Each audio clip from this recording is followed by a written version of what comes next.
기도를 들어주시는 주 하면 그 말이 가슴에 훅 들어오는 사람도 있을 터이고, 내 기도는 잘 안 들어주시는데 하면서 고개가 갸우뚱해지는 이런 사람도 있을 것입니다. 오늘은 이 기도에 대해 함께 말씀을 나눠볼 생각인데요.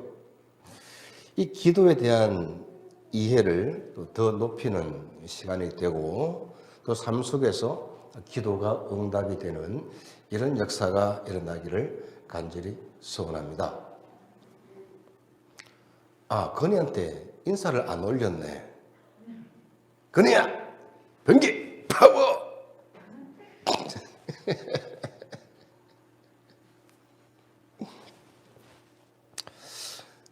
여러분, 이 기도는 무엇일까요? 기도는 뭘까요? 바울 사도는 고린도전서 5장 17절에서 쉬지 말고 기도하라고 했거든요. 이 말씀을 근거로 해서 나온 유명한 말이 기도는 영혼의 호흡이다, 이런 말이 나왔어요. 표현이 무척 은혜스럽고 아름답죠. 기도는 영혼의 호흡이다. 이 말을 이렇게 해석할 수도 있겠네요. 기도하면 영혼이 살고 기도하지 않으면 영혼이 죽는다. 왜? 기도는 영혼의 호흡이라고 했으니까요. 기도에 관한 러시아 격언에 이런 것이 있더라고요. 싸움터에 나갈 때는 한 번 기도하라. 험한 바다에 나갈 때는 기도를 2번 하라.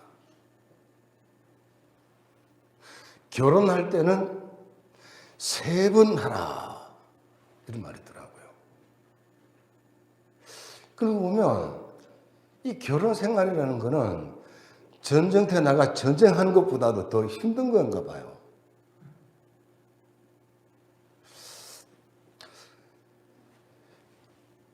어떻게 그런 것 같습니까? 그런 것 같은 사람은 오른쪽 엄지발가락 한번 들어보세요. 앞으로 결혼하게 될 친구들은 이 말을 꼭 명심해야 할 것 같아요. 사실 결혼에 실패하는 사람들을 보면 많은 경우에 결혼에 대한 행복한 기대를 너무 많이 가져서 그런 것 같아요. 결혼은 내가 더 많이 참고, 더 많이 이해하고, 더 많이 고생해야 하고, 그럴 수 있기 위해서는 전쟁 나갈 때보다도, 험한 바다에 나갈 때보다도 더 간절하게 기도해야 한다는 것이 아닐까요? 우리 청년들 꼭 명심하길 바랍니다. 결혼을 해서 내가 누리게 될 더 많은 행복, 여기에 기대가 쏠리면 반드시 불행해져요. 오히려 내가 배우자보다도 더 많이 참고, 더 많이 인내하고, 더 많이 수고하고 그래야 되는 거예요. 꼭 줄여서 하는 것 같네. 또 존 칼빈은 이렇게 말했어요. 기도에 대해서 뭐라고 했는가 하면, 어려운 환경에서 기도하고 싶은 마음마저 없다면 우리는 짐승만도 못한 사람이 아닐 수 없다. 이렇게 또 표현을 했어요. 스펄전 목사님은 또 이렇게 말했더군요. 기도하지 않고 성공했다면 성공한 그것 때문에 망한다. 또 기도하면 대표적으로 떠오르는 인물이 있는데 누군지 아십니까? 기도 응답에 아주 따라올 수 없는 이런 유명한 선교사님이 계세요. 바로 조지 물러 선교사입니다. 조지 물러 선교사님은 기도 응답을요 5만 번이나 받았대요. 5만 번. 여보나 서프라이즈 아니냐? 기도 응답을 5만 번이나 받았대. 이 조지 뮬러 때문에 우리 한국 교회 성도들이 기도에 대해 갖게 된 확신과 열등감이 있습니다. 확신은 기도는 반드시 응답된다는 것이고, 열등감은 나는 기도 응답을 5번도 못 받은 것 같은데 내가 믿음이 너무 부족해서 그런가 하면서 열등의식을 갖게 되어진다는 것이죠. 여러분은 기도 응답받은 것에 대한 확신이 넘칩니까? 아니면 기도해도 기도가 응답이 되지 않는 경험 때문에 기도에 대한 열등감 혹은 스트레스를 가지고 계신가요? 이쯤에 두고 본문을 살펴봅시다. 본문 1절을 같이 읽을까요? 하나님이여 찬송이 시온에서 주를 기다리오며 사람이 서원을 주께 이행하리이다. 하나님이여 찬송이 시온에서 주를 기다리오며, 이 말을 문자 그대로 봐도 좀 이상하죠. 이제 이 찬송이 의인화되어서 쓰여져 표현이 되었는데 시니까 이제 그렇죠. 근데 우리나라의 유명한 성경 주석가이셨던 박윤선 목사님은 이 말씀을 이렇게 해석하셨어요. 하나님의 백성이 하나님께 찬송을 드리고 싶은 간절한 마음을 표현해 놓은 그런 말씀이라는 거예요. 저는 박윤선 목사님의 해석을 보면서 이런 생각이 들었습니다. 하나님을 믿는 사람 치고 찬양 싫어하는 사람 있나요? 여러분 중에 찬양 싫어하는 사람 있나요? 다 좋아하잖아요. 차라리 설교 시간보다도 오히려 찬양의 시간이 더 많았으면 좋겠잖아요. 천국에 가면 그렇게 됩니다. 천국에 가면 설교 없어요. 오로지 찬양하고 하나님께 영광 돌리는 것만 남아 있습니다. 모든 성도가 다 찬양하기를 좋아하는데, 그런데 기도해도 응답이 안 되고 사는 형편은 점점 힘들어지고, 그러다 보면 그만 마음이 상해가지고 입에서 찬양이 나오기가 힘들다는 겁니다. 입에서 찬양이 나오기보다는 불평과 오히려 원망의 소리를 내기가 쉽죠. 그러면서 이 말씀을 묵상하면서 정말 우리 입에서 하나님을 찬양하는 소리가 끊임없이 나왔으면 좋겠다 싶더군요. 그렇게 되기를 간절히 소원합니다. 바로 뒤에는 어떤 말씀이 이어지나요? 사람이 서원을 주께 이행하리이다. 이 말씀을 쉽게 표현하면 내가 주님께 약속한 것을 실천하겠습니다. 내 기도가 응답이 안 되고 여러 가지 힘든 일이 많고 그래서 주님 조금 쉬겠습니다. 이게 아니고요. 내가 주님께 약속한 것을 지키겠습니다. 실천하겠습니다. 이런 고백이 바로 이어져요. 그래서 1절은 이렇게 해석할 수 있습니다. 내 기도에 응답해 주셨기 때문에 주님을 찬양하는 것이 아니라 내가 기쁨에 넘쳐서 마음껏 주님을 찬송할 그 날을 기다리면서 주님께 약속한 것을 실천하겠습니다. 이렇게 해석할 수가 있어요. 시편 65편의 저자는 다윗으로 알려져 있는데요.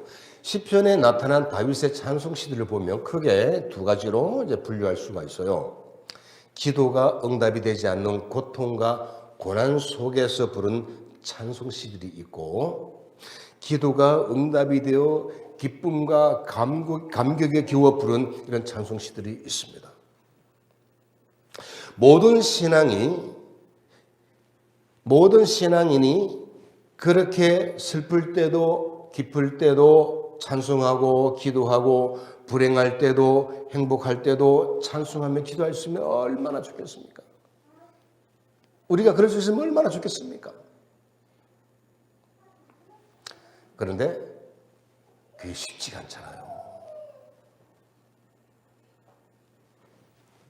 슬프고 아프고 화나는 사람에게 찬송하시오, 기도하시오 이렇게 말하면 아, 네 하고 그렇게 할 사람이 과연 얼마나 되겠습니까?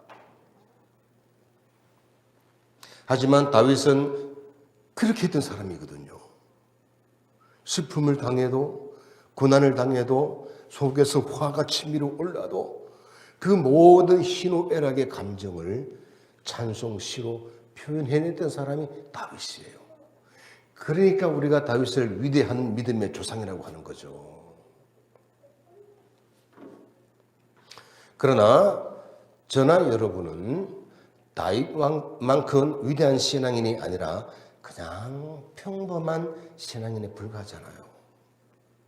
그러다 보니까 우리 입술의 고백만큼 우리의 감정과 우리의 행동이 컨트롤이 안 되잖아요. 그런 우리가 바라는 것이 무엇이겠습니까? 고통과 고난이 있을 때 할 수 있는 한 침묵하면서 전심으로 하나님을 찬양할 수 있는 그날을 기다리는 거죠. 그냥 멍하니 하늘을 보면서 기다리는 것이 아니라 내가 주님께 약속한 것을 할 수 있는 대로 실천하면서 기다리는 것이죠. 그런 저와 여러분이 되시기를 간절히 축원합니다. 어제 내가 무너지고 실패한 것에 연연하지 마시고 오늘 지금 이 순간 마음껏 찬양할 수 있는 그날을 기다리면서 내가 하나님께 약속한 것을 지키려 애쓰는 이 모습, 하나님은 이 모습을 귀하게 보실 줄로 믿습니다. 이제 2절로 넘어가 보겠습니다. 같이 읽겠습니다. 기도를 들으시는 주여, 모든 육체가 주께 나아오리이다.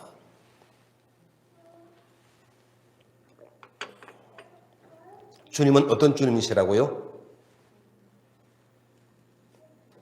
기도를 들으시는 주시라고 했습니다. 다윗은 참으로 다사다난한 인생을 살았던 사람입니다. 하나님을 잘 믿었기 때문에 맨날 꽃길만 걸었던 사람이 아니고요. 정말 다사다난했던 이런 삶을 살았던 사람입니다. 저는 다윗 스토리 중에 큰 감동과 도전을 받았던 스토리가 있는데 무엇인가 하면 다윗이 원수의 땅인 블레셋으로 살려고 도망을 갑니다. 그곳에서 자신의 신분을 숨기고 이제 살고 있는데 이제 정체가 탄로가 났어요. 그래서 다시 이제 죽을 위기에 처하자 침을 질질 흘리면서 미친 채를 합니다. 그래서 얘 미친놈이네 하면서 이제 쫓아내요. 그래서 도망을 가지고 아둘람 굴에 들어가 있는데 그 아둘람 굴에 병든 자, 마음에 원통한 자, 빚진 자 이런 사람들이 몰려왔는데 한 400명 가량이 몰려왔는데 다윗이 그런 사람들의 우두머리가 되었다라고 그래요. 어쩌면 그 본문이 오늘의 저를 만들었다고 해도 과언이 아닙니다. 다윗이 그렇게 수많은 고통과 고난을 당하면서도 그의 입에서는 찬송과 기도가 끊이지 않았으며 그의 손과 발은 자신이 하나님께 약속한 것을 실천하느라고 바빴습니다. 그런 그가 이제 기도를 들으시는 주여라고 고백합니다. 다윗은 기도 응답을 경험하였던 겁니다. 그래서 다윗은 주님의 이름을 기도를 들으시는 주라고 붙인 거예요. 제가 얼마 전에 여러분의 하나님은 어떤 분입니까? 여러분의 하나님은 어떤 분입니까? 라고 물으면서 자신에게 역사하셨던 하나님에 대해 자기만의 이름을 붙여보는 것도 좋겠다라고 했습니다. 제가 쓴 책의 이름이 뭔지 기억하시는 분 계시나요? 아무도 몰라요? 장단을 맞춰주면 누가 뭐라고 하나? 약한 나로 강하게입니다. 즉 김동문 목사의 하나님의 이름은 나를 강하게 하시는 하나님이세요. 오늘 여러분은 하나님의 이름을 뭐라고 지으시겠습니까? 밴드를 통해 우리 모두에게 알려주시면 정말 좋겠네, 정말 좋겠네. 나만의 하나님의 이름을 정할 수 있기를 바랍니다. 다윗은 그렇게 하나님께 한 약속을 실천하는 중에 자신의 기도가 응답이 되는 경험을 했습니다. 그래서 모든 육체가 주께 나아오리이다 라고 했습니다. 이 말은 기도를 들어주시는 주님을 사람들에게 전하는 것이죠. 우리 하나님은 기도를 들어주시는 분이시야. 약한 나를 강하게 하시는 주님이시야. 이렇게 복음을 전파하는 말씀이에요. 신앙인들 모두에게 주어진 지상 명령이 무엇입니까? 사람들이 듣든지 아니 듣든지 복음을 전하는 것 아니겠습니까? 다윗은 그렇게 자기의 기도를 들어주시는 주님을 사람들에게 전하고 있습니다. 우리도 그럴 수 있기를 소원합니다. 여기서 우리가 하게 되는 고민이 있습니다. 저는 앞에서 조지 뮬러가 5만 번이나 기도 응답을 받았다는 이야기를 하면서 그게 우리에게 은혜가 되기도 하고 스트레스가 된다고 했잖아요. 장 집사님, 그런 스트레스 없어요? 나는 기도해도 응답도 안 되는데.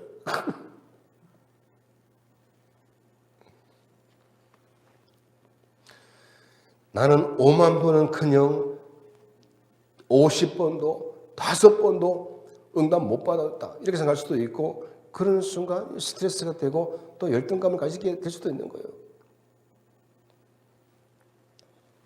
지금도 하나님께서 내 기도를 안 들어주셔서 심적으로 너무 힘든 나날을 보내고 있는 분도 있을 수가 있겠죠. 우리는 기도 응답에 대해서 너무나 큰 오해를 하고 있는 것 같아요. 내가 바라는 대로 이루어지는 것이 기도 응답이라고 생각하는 경향이 있습니다. 저는 예전에 이런 고백을 한 적이 있어요.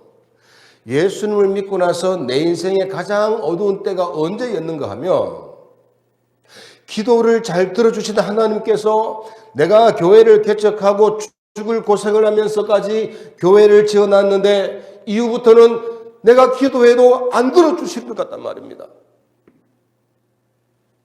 우리 동네 목사님들이나 나를 아는 주변의 목사님들은 다 나를 부러워하는데 정작 나는 하나님께서 내 기도를 들어주시지 않는 생각에 너무나 괴로운 나날들을 보냈단 말입니다. 그러던 중에 하나님께서 깨달음을 주셨는데, 내 기도가 다 응답이 되었고 어떤 것은 구하지 않고 그냥 생각만 했는데도 하나님이 이루어 주셨고, 어떤 것은 내가 구하지도 않고 생각도 안 했는데 하나님께서 이루어 주시기도 했단 말입니다. 그런데 왜 내가 내 스스로를 세상에서 기도 응답을 가장 못 받는 목사라고 하면서 힘들어했는가 하면, 기도 응답을 하나님께 맞춘 것이 아니라 나에게 맞추었기 때문이더라고요. 내가 명색이 하나님의 뜻을 이루어드린 종이 되겠다라고 울고 불면서 기도한 사람이잖아요.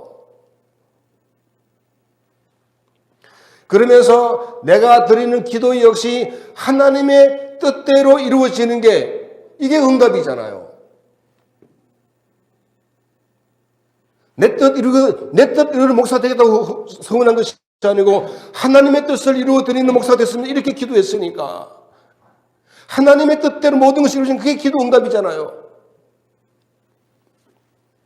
그런데 목사가 되어가지고 그걸 그만 깜빡 잊어버리고 내 뜻대로 내가 원하는 것을 내가 원하는 때에 내가 원하는 방법으로 이루어져야만 기도 응답이라고 착각을 하고 있었단 말입니다.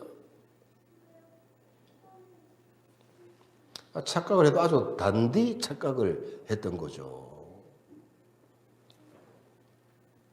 제가 그렇게 야무지게 착각을 했다는 사실을 깨닫고 나서 생각해 보니까 내게 일어난 모든 것이 다 기도 응답이었더라고요.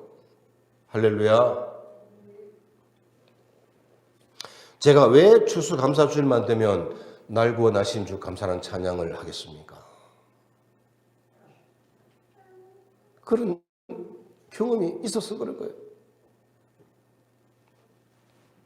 저는 대학 1학년 때 조지 뮬러를 처음 알았는데요. 대학 다닐 땐 저도 조지 뮬러를 능가하는 기도 응답자가 되어야 되겠다라는 이런 생각을 했었어요. 그런데 제가 7년 동안이나 장가 가게 해달라고 기도했는데도 저 친구도 장가가고 이 친구도 장가가고 그러는데도 그 많은 여학생 중에 한 명도 못 사귀게 되고 이걸 놓고 기도하고 저걸 놓고 했는데도 내 뜻대로 응답이 안 되니 그만 조지 뮬러에 대해서 열등감이 생기더라고요. 사실 따지고 보면 저는 제 분수에 넘치도록 기도 응답을 많이 받은 사람이거든요. 진짜요. 분수에 넘치도록 기도 응답을 많이 받은 사람이에요. 그런데도 열등감이 생긴 이유는 그 받은 은혜를 잊어버렸기 때문이고 또 하나님의 뜻이 이루어지기 바란다고 기도하면서도 정작 내 뜻이 이루어지기를 바랐기 때문에 하나님께서 하나님의 뜻대로 나의 기도에 응답하셨는데도 나는 안 이루어졌다라고 생각했기 때문에 열등감을 가지게 되었고 그것 때문에 힘들어하고 괴로워하더라고요. 그러다가 하나님의 은혜로 받은 은혜를 헤아려 보게 되고 또 나에게 일어난 일과 나를 통해 주변에 일어나는 일을 하나하나 분석해 보니까 때와 방법은 달라도 내게 일어나는 모든 일 속에서 하나님의 응답이 이루어졌거나 이루어지고 있더라고요. 그러면서 제 입술에서도 주님을 기도를 들으시는 주라고 고백하게 되더군요. 그런 고백을 하게 되었을 때 마음에 평안이 오고 자유함을 누리게 되더라고요.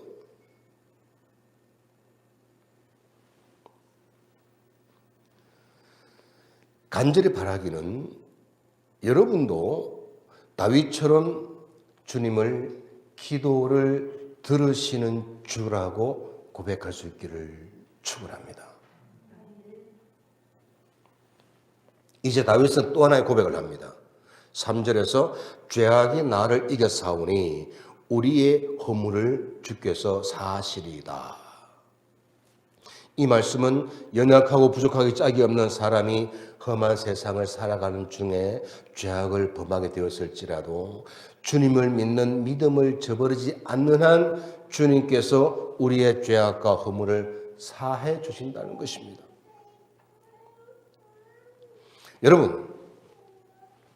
여러분을 넘어지게 하는 것은 다른 사람이라고 생각하십니까? 자기 자신이라고 생각하십니까?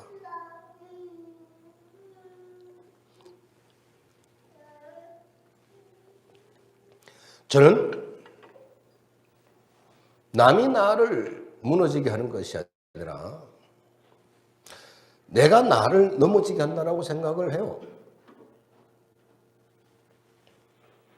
내가 나의 기도가 응답이 되지 않는다는 생각, 내가 다른 사람에 비해 무가치하고 무능하다는 생각, 내가 주님을 믿는다고 하면서도 내가 주님 말씀대로 살기를 원한다고 하면서도 죄의 유혹을 이겨내지 못하고 죄를 범하고 있다는 데서 오는 이런 죄책감, 이런 것들로 인해서 내가 나를 무너지게 하고 내가 나를 넘어지게 하는 거예요.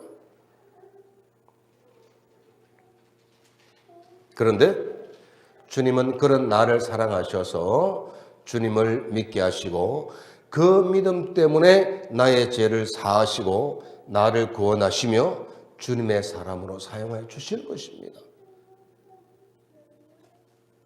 우리가 이 주님을 믿고 이 주님을 사랑하고 이 주님을 위해서 살아야 하지 않을까요?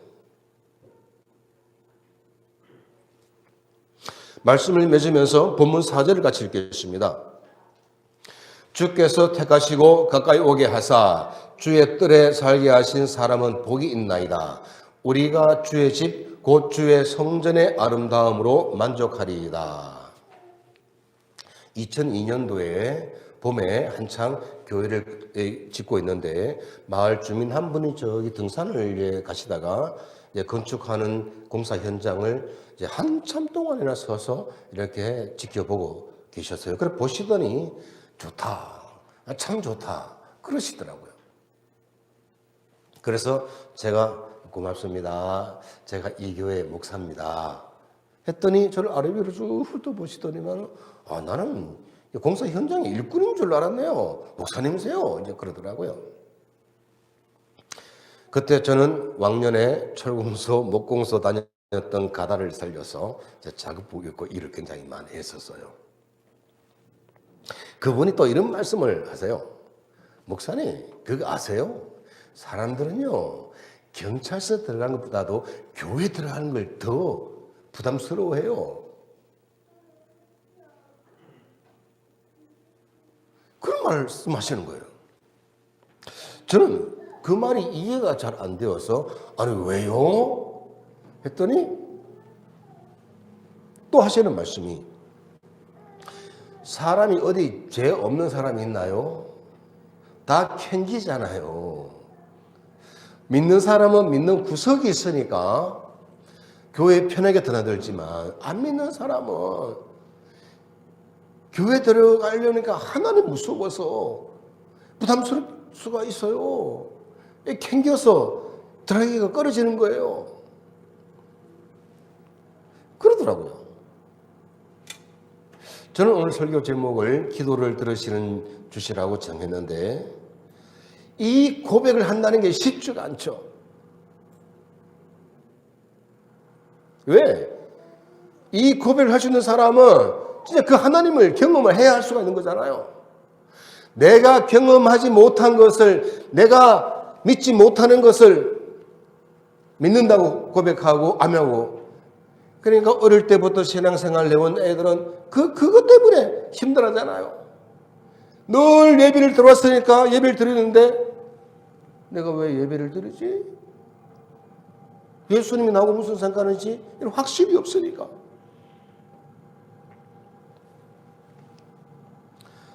이 험한 세상을 살아가면서 내가 잘못을 했건 내가 잘못하지 않았건 고통과 고난을 많이 당하다 보면 마음이 많이 뭉개지고 그러다 보면 입술에서 찬양과 기도가 나오지 않게 되기도 하죠. 내 마음이 그럴진데 내가 하나님께 약속한 것을 실천한다? 이건 더 어렵죠.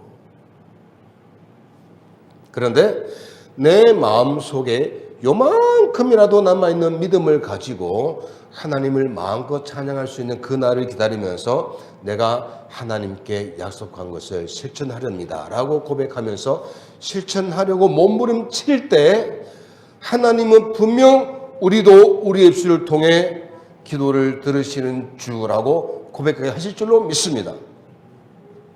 세상 사람들이 볼 때는 내가 예배하는 이 성전이 초라해 보인다 할지라도 내가 내 입술로 기도를 들으신 주라고 고백하게 되어지면 아무리 초라하고 누추한 성전을 할지라도 그것이 아름답고 만족스럽게 느껴지는 거예요.